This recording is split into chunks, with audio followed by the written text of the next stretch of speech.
Hey, my name is Matt. Today I'm going to spend a few minutes showing you how to get your sales tax calculations turned on properly inside of a Shopify store. So the first thing you need to do before you turn on any sales tax calculations is first figure out where you need to collect and where your obligations are for your business.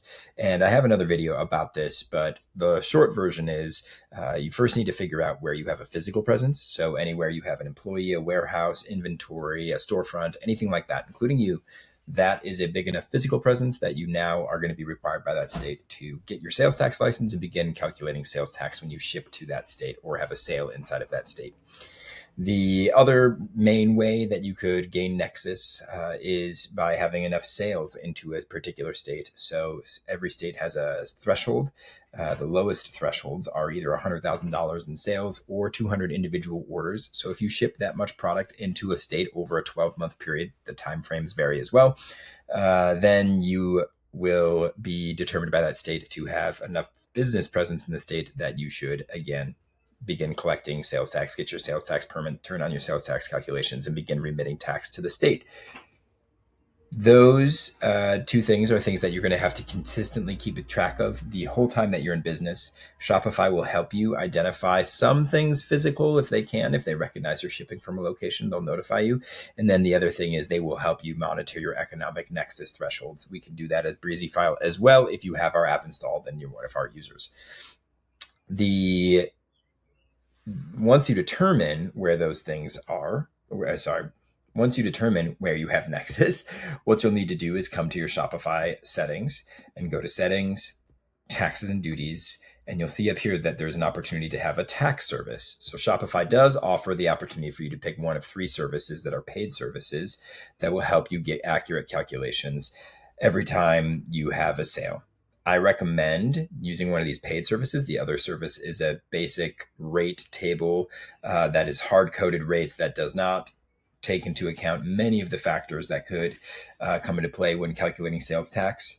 My favorite of these 3 is Easily Shopify Tax. It is very affordable and accurate and easy to use. The other 2 options would be Avalara and Vertex, which are good companies in the space that can help, especially with more complex opportunities. If you have a business that has very complex sales tax needs, you may want to look into one of those if you've discovered that Shopify Tax cannot handle your particular use case. Feel free to hop on a call with me. I'm happy to help walk you through those types of things if you do have questions about those.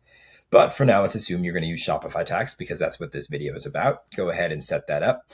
The pricing for Shopify Tax will be free for your first $100,000 in sales globally.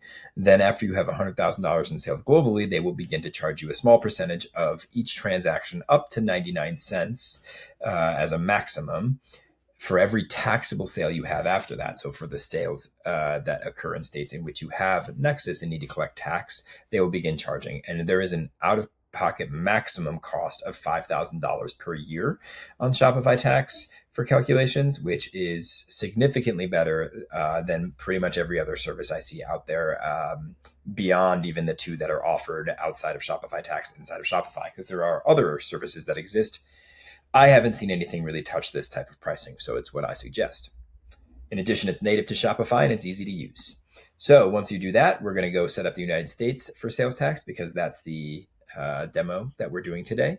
When you're in here, go to this particular part of this view and add any states in which you know that you have Nexus. And once you turn those on, or once you add these, sales tax calculations will then begin to be appearing on your website when customers begin checking out and using shipping addresses of Wisconsin or Colorado in this instance. If you need to add another one, you can go ahead and add that particular region. If you don't have your sales tax ID on you, that's okay. You can still hit collect taxes and it will collect taxes without it.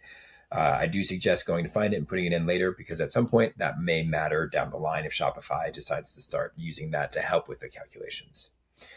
So that's pretty much it. Now you're going to have sales tax calculations when you have customers checking out and shipping to those locations. From there, there's a couple of other things to consider. The first would be that you may have exempt customers. So if so, make sure that you get reseller permits from them and you go to their customer records and mark them as tax exempt. Second, make sure you categorize your products. So as you can see here, there's a little bit of a flag telling you, hey, make sure you categorize these, come in here and make sure you mark them because some products will be exempt in certain areas. That's it.